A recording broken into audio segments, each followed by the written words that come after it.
Assalamualaikum warahmatullahi wabarakatuh. Perkenalkan, nama saya Rifa Alia Sadrina, NPM 223510640 dari kelas 5F. Di sini saya akan mempresentasikan tugas minggu kelima, yaitu Introduction to React Native. Pertama-tama kita berkenalan dulu dengan React Native. React Native ini adalah framework yang memungkinkan pengembang membuat aplikasi mobile dengan JavaScript dan React.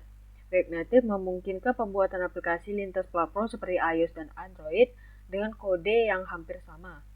Nah, ini adalah contoh penggunaan React Native dengan cara pertama itu dengan cara mengimport React dan mengimport text view dari React Native. Ini adalah salah satu contoh komponen dari React Native, yaitu text dan view. Lalu selanjutnya di React Native ini ada core components and native components. Nah, React Native menyediakan komponen inti seperti view, text, dan image yang berfungsi untuk membuat antarmuka pengguna. Selain itu, ada juga native components yang memungkinkan integrasi dengan komponen asli dari iOS atau Android. Nah, ini adalah contohnya. Di sini ada contohnya, itu scroll view, text, view, dan image. Penggunaannya hampir sama dengan JavaScript, cuman hanya berbeda di bagian penamaannya. Lalu selanjutnya ada React Fundamental, membahas dasar-dasar React seperti komponen, state, dan props. Yang penting untuk memahami konsep pemrograman dalam React Native. Ini termasuk cara membuat komponen, mengelola state untuk data dinamis, dan menggunakan props untuk mengirim data antar komponen. Nah, ini adalah contohnya. Yang di bawah ini seperti kita mempunyai variable counter. Ini untuk menghitung initial count. Nah, kita ini contoh menggunakan state. Lalu selanjutnya ada handling text input. React Native memiliki komponen text input untuk menangani input text dari pengguna. Kita bisa menangani perubahan input dan memproses data yang dimasukkan ke pengguna dengan menggunakan event handler seperti onChange text. Nah, di sini adalah cara penggunaannya, yang dibuka dengan text input dan ditutup dengan tanda garis miring lebih besar. Lalu kita bisa meng-style text inputnya itu dengan text style. Lalu selanjutnya ada using a scroll view.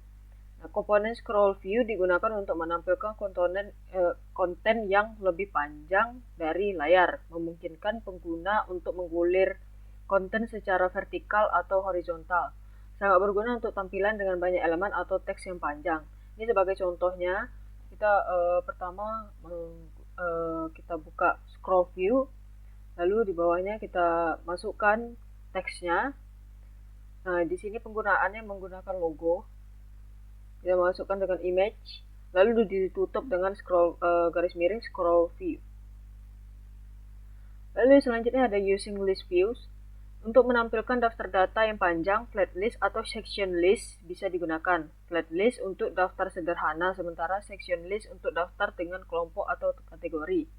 Nah, sebagai contoh di sini kita membukanya, cara menggunakannya itu membukanya dengan flat list, data yang diisi key ini berisi nama-namanya, dan selanjutnya kita render item dan menggunakan text style.